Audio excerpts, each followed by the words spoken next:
Mga kapatid, pag-uusapan natin ito, kikilabutan ka dito sa kawalang iya. Maaga pa. Saan nila dinala pera? Yan ang isa pa. That's the question. Where is the money? And yung sinasabi kahapon ni Justice, why is there an urgency to transfer the fund? Yun ang Ba't kayo sabi niya. nagmamadali? Ba't kayo nagmamadali kung may pondo na pala yan? Ba't kayo nagmamadali? Sa inyo ba? Saan? Sa National Road Maintenance? Di ba meron tayong road users tax? May pondo eh. Mga kapatid, pag-uusapan natin ito, kikilabutan ka dito sa kawalang iya. Maaga pa. Direk Joey, good morning sa iyo. Alam nyo ba, mga kapatid, no, na sa Pilipinas po, ang isa sa pinakamahirap na problemang pangkalusugan ay yung mga biktima ng stroke. Okay? Meron pong ginawang pag-aaral. Kung gaano po karaming Pilipino ang namamatay at yung po nahihirapan sa recovery. Heart attack, stroke. Stroke, ischemic, saka hemorrhagic. No? Iyan po pag-uusapan natin kasi lumalabas din ngayon, una, yung kawalan natin ng mga ospital na agad makakaresponde sa mga stroke. Huwag natin pagwalang bahala ito dahil ngayon may mga bata na stroke na. Ay, totoo yan. Di po ba? At yung ating mga nakakapanayam, yung mga magulang po ninyo, tayo ho mismo, hindi mo alam na pwede mangyari sa iyo yan.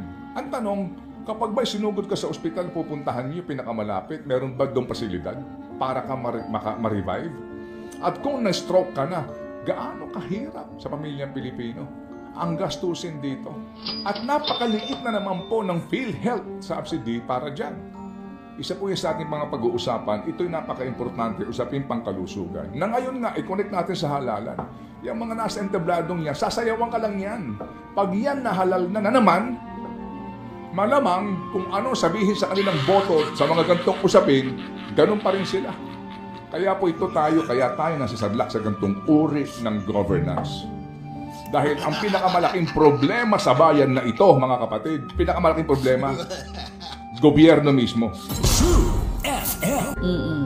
So dito po sa issue ng PhilHealth na ito, di po ba, tinanggalan mo ng government subsidy ang PhilHealth. Ito yung bagong kaso na isinampa. Pero itong pinag-uusapan dito ay yung pong paglilipat ng sinasabing reserve fund. Iba ho ito separate ito. May bagong petition din ngayon tungkol naman doon sa government subsidy. Ito po ang pinag-uusapan dito yung sinasabing excess, sobrang pondo. Kahapon po excess na hindi excess. Oo. Kahapon po na klaro na Diba? Kaya din hihingi tayo ng explainer mamaya dito para muli nating ipagdiinan na tayo po'y nabudol doon sa mga sinasabi ng PhilHealth na pinayagan naman ng ilang kongresista sa kanilang pagdinig at nagamit sila sa pagkukondisyon sa isipan ng iba na nag-aawak-awak ang pera ng PhilHealth. Hindi po. Hindi.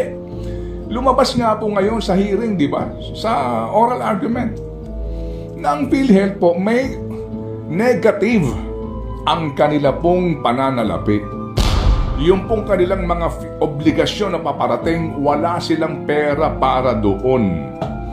And then, ito nga po maganda kahapon bilang patikim mga kapatid sa naging oral argument na binanggit mo kanina, Chacha. Anong sinasabi po ng isa sa mga maestrado na tayo po'y, kaya pag humarap ka dyan, baby girl, sa ganyang uri ng oral argument, dapat preparado kang harap kasi yung justice hindi ito para mga kongresista o mga senador na widow lang. Di ba? Na-stuck na din silang unbit-bit. Preparado po sila. Napakasimple po ng mga ng mga tanong, ng mga paglalatag ni justice, no? Ang sinasabi niya, sandali lang, ano ba ang source ng pondo ng PhilHealth? Ano ba ito? Pinagpapaliwanag yung kanilang SVP.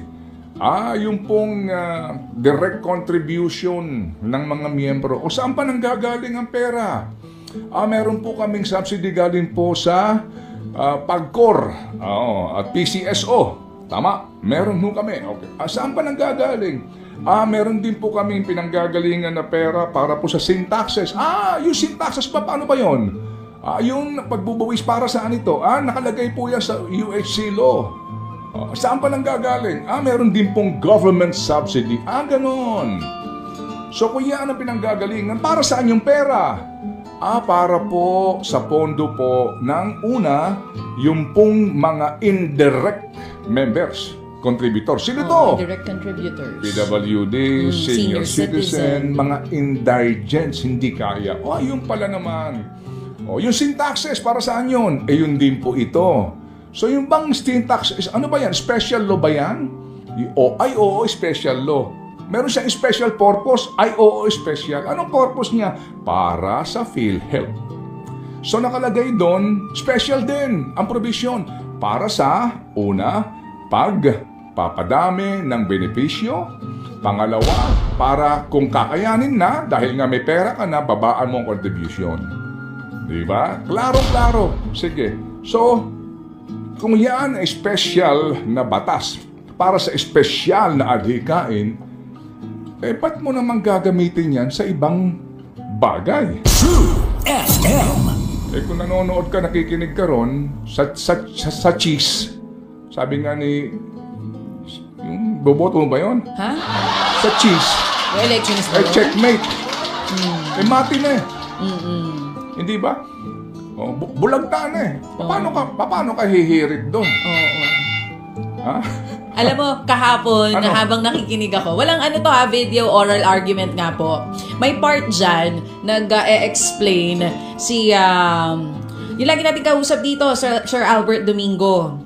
Tapos pinatawag nitong si Justice Amy Lazaro Javier, si SVP PhilHealth Renelim Shaco. There was a time, nagbiro ng kaunti itong si Justice Amy Lazaro Javier. Sinasabi niya, nasaan na? Sino mag-explain itong bagay na to? Meron siyang tinatanong. Sinasabi ni Sir Albert, hindi siya makakapag-explain ka nito, kundi si SVP Renelim Shaco. Huwag ka magtago dyan, nagtatago ka na dyan. Tapos parang nangingiti itong si Justice Amy Lazaro Javier kasi alam niya sa sarili niya na hindi nga siya masagot doon sa kanyang mga katanungan. The money should not be Yan. diverted for other purpose. Yan. The law provides for a special purpose and the source of fund is for special purpose. Kaboom! True FM. And the law is self-executing. Wala nang ibang interpretasyon. Klaro-klaro eh. Fun, okay? And then, dun na pinasagot yung Solgen kasi nga sinabi, so gagamitin niyo yung pera para sa kalusugan natin sa pagpapatayo ng tulay? Okay, yung bang tulay na yan, yung Guimaras Bridge na iyan, yung bang Negros Bridge na iyan, meron na bang pondo yan? Meron. Saan ang galing ang pondo? Sa Korean Export-Import Bank of Korea. Magkano ang nakalagay dyan? Dyan sa GAA? May pera na pala yan eh. So, you are going to fund a project that is already funded? Napakasuwabe, di ba? Kikilabutan ka dahil talagang kahapon, mga kapatid, klarong-klaro po, ang malaking pagkakamaling ito, kahit na sino pa sigurong iharap mo dito to defend this case, ay hindi mahihirapan. Ang atin na lang dito yung desisyon ng Supreme Court.